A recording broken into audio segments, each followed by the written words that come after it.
हाय दोस्तों, स्वागत है आपका इस YouTube channel PM study centre में। तो आज के इस वीडियो में हम देखेंगे व्हिट स्टेन सेतु, व्हिट स्टेन ब्रिज किसे कहते हैं और इसका सूत्र क्या होता है। देखिए, ये बोर्ड एग्जाम 2025 की दृष्टि से मोस्ट इंपॉर्टेंट क्वेश्चन है, क्योंकि व्हिट स्टेन सेतु हर साल किसी न किसी सेट में पूछा जाता है और इस वर्ष के भी बोर्ड एग्जाम में पूछा ही पूछा जाएगा, और वो भी 3 अंक में। आप देख सकते हैं कि पिछले वर्षों के भी बोर्ड एग्जाम में यह प्रश्न पूछा गया था कि व्हिट स्टोन की परिभाषा और इसके सूत्र को लिखिए, सचित्र वर्णन कीजिए। तो चलिए आपको हम सचित्र वर्णन कराएंगे यहाँ पर फिगर सहित।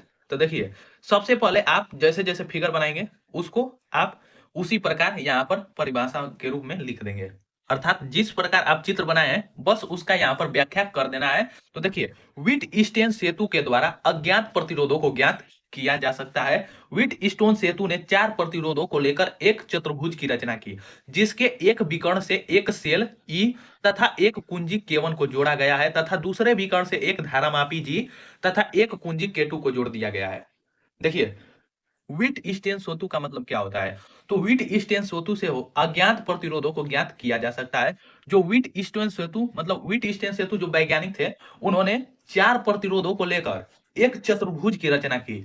तो चतुर्भुज में 2 विकर्ण होते हैं, तो जिसके एक विकर्ण में एक सेल ई तथा एक कुंजी K1 को जोड़ा और दूसरे विकर्ण में एक धारामापी G तथा एक कुंजी K2 को जोड़ दिया। और जब परिपथ में धारा प्रवाहित की जाती है तो धारामापी में शून्य विक्षेप की स्थिति में चतुर्भुज के 2 संलग्न प्रतिरोधों का अनुपात शेष 2 संलग्न प्रतिरोधों के अनुपात के बराबर होता है, और यही होता है व्हिट स्टेन सेतु की परिभाषा और उसका व्याख्या। तो यही है हमारा इस फिगर का व्याख्या। देखिए, सबसे पहले फिगर को समझना अति आवश्यक होता है, क्योंकि फिगर से के माध्यम से ही आप किसी का व्याख्या कर सकते हैं फिगर का। यदि आपको फिगर अच्छे से समझ में आ गया होगा तो आप जैसे जैसे बनाए हैं उसको आप अच्छे से लिख सकते हैं और इसी से आप इसको सिद्ध कर सकते हैं। तो देखिए, जो व्हिट स्टेन सेतु थे, उन्होंने 4 प्रतिरोधों को लेकर एक चतुर्भुज की रचना की, जिसका नाम है यहाँ पर ABCD। एक हमारा चतुर्भुज है और इसके पहले विकर्ण में बैटरी ई तथा कुंजी K1 को जोड़ा है। देखिए, यहाँ पर C से D को जोड़ा है, तो C से D भी हमारा एक विकर्ण है जिसको हम इस प्रकार जोड़ दिए हैं। तो ये विकर्ण पहले विकर्ण में बैटरी ई तथा कुंजी K को जोड़ा और दूसरे विकर्ण में धारामापी G तथा कुंजी K2 को जोड़ा गया है। और यहाँ पर 4 प्रतिरोध हमारे PQRS दिए गए हैं, और इसमें बिंदु प्रतिरोध P में हमारे जो धारा प्रवाहित हो रही है वह I1 प्रवाहित हो रही है, और प्रतिरोध Q में जो हमारी धारा प्रवाहित हो रही है वह I2 प्रवाहित हो रही है। इसी प्रकार प्रतिरोध R में जो धारा प्रवाहित हो रही है वह I1 और यस में I2 धारा प्रवाहित हो रही है। तो चलिए अब हम सिद्ध करते हैं कि व्हिट स्टोन सेतु का जो सूत्र होगा वह क्या होगा। तो यहाँ पर लिखेंगे सबसे पहले कि चित्र में हमारे 4 प्रतिरोध जो हैं वह हमारे PQRS वह चतुर्भुज की भुजाओं से जुड़े हुए हैं। तो चित्र में 4 प्रतिरोध PQRS चतुर्भुज की भुजाओं से जुड़े हुए हैं, की भुजाओं से जुड़े हैं। तो देखिए, जुड़े हैं। तो यहाँ पर देख रहे होंगे आप फिगर में कि जो PQRS हमारे 4 प्रतिरोध हैं वह एक समांतर चतुर्भुज के भुजाओं से जुड़े हुए हैं। तो देखिए, अब हम चलेंगे फिगर ABCA में। देखिए, हम चलेंगे बंद पास ABCA में। यहाँ पर लिख देंगे कि बंद पास ABCA। देखिए, ध्यान से आप देखिए बंद पास ABCA को। तो हमारा ABCA मतलब इस वाले त्रिभुज मतलब इस वाले फिगर को आप देखिए बंद पास को। तो देखिए, इसमें हम किरचॉफ का द्वितीय नियम लगाएंगे। तो जो किरचॉफ का द्वितीय नियम होता है वह यह होता है कि किसी बंद पास में बहने वाली धारा तथा उसके संगत प्रतिरोधों का जो योगफल होता है उस प्रतिरोध में लगने वाले विद्युत वाहक बलों के योग के बराबर होता है। तो देखिए, इसमें प्रतिरोध P में हमारी जो धारा बह रही है वह I1 बह रही है। तो I1 और इसके संगत प्रतिरोध P, और यहाँ पर जो हमारा प्रतिरोध Q है इसमें जो धारा बह रही है वह I2 बह रही है। लेकिन जो I1 और I2 धाराएं हैं वह एक दूसरे से के क्रम में नहीं है, विपरीत क्रम में। मतलब I1 धारा जो बह रही है वह इस तरफ बह रही है और I2 धारा हमारे इस तरफ बह रही है, एक दिशा में नहीं बह रही है।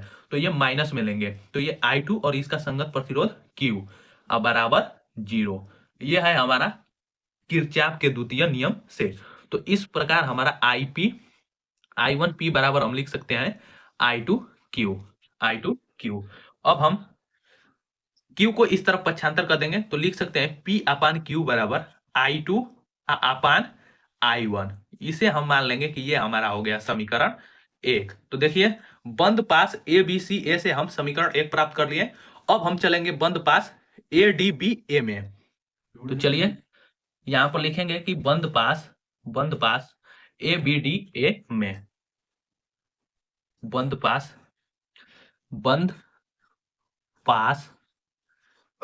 ABDA में। तो देखिए बंद पास ABDA में चल रहे हैं तो आपको यहाँ पर फिगर दिखाई दे रहा होगा कि ABDA इसमें चलेंगे तो इसमें भी हम किरचॉफ का द्वितीय नियम लगाएंगे। तो देखिए हम देख रहे हैं कि जो R प्रतिरोध है इसमें जो धारा प्रवाहित हो रही है वह I1 धारा प्रवाहित हो रही है। तो I1 और इसका संगत प्रतिरोध R।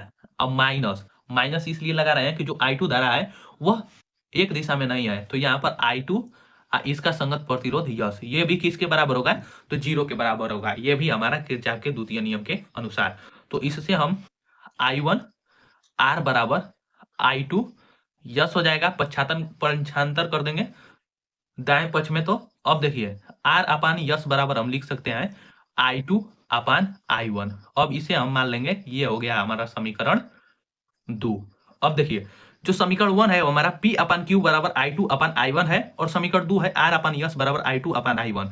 तो I2/I1 बराबर हमारा इतना भी है और I2/I1 बराबर इतना भी है। तो हम समीकरण 1 और समीकरण 2 को तुलना कर देंगे। तो लिखेंगे समीकरण 1 तथा समीकरण 2 से या समीकरण 1 और 2 को तुलना करने पर तो इससे जो होगा वो हमारा P/Q बराबर R/यस लिख सकते हैं। और यही होता है हमारा व्हिटस्टीन सेतु का फार्मूला कि जो संगत प्रतिरोध होते हैं समांतर चतुर्भुज के दो संलग्न प्रतिरोधों का अनुपात शेष दो संलग्न प्रतिरोधों के अनुपात के बराबर होता है, जिसे हम व्हिटस्टीन सेतु करते हैं। तो देखिए आपको उम्मीद करता हूं कि आपको यह वीडियो अच्छे से समझ में आ गया होगा और यदि यह वीडियो पसंद आए तो इसे ज्यादा से ज्यादा लाइक शेयर और चैनल को सब्सक्राइब करना ना भूलें। और वीडियो को पूरे लास्ट तक देखने के लिए बहुत बहुत धन्यवाद। और यह मानकर चलिए कि इस वर्ष के भी बोर्ड एग्जाम में आपसे व्हिटस्टीन सेतु का फार्मूला और इसका सचित्र वर्णन करने को देगा और वो भी 3 अंक में।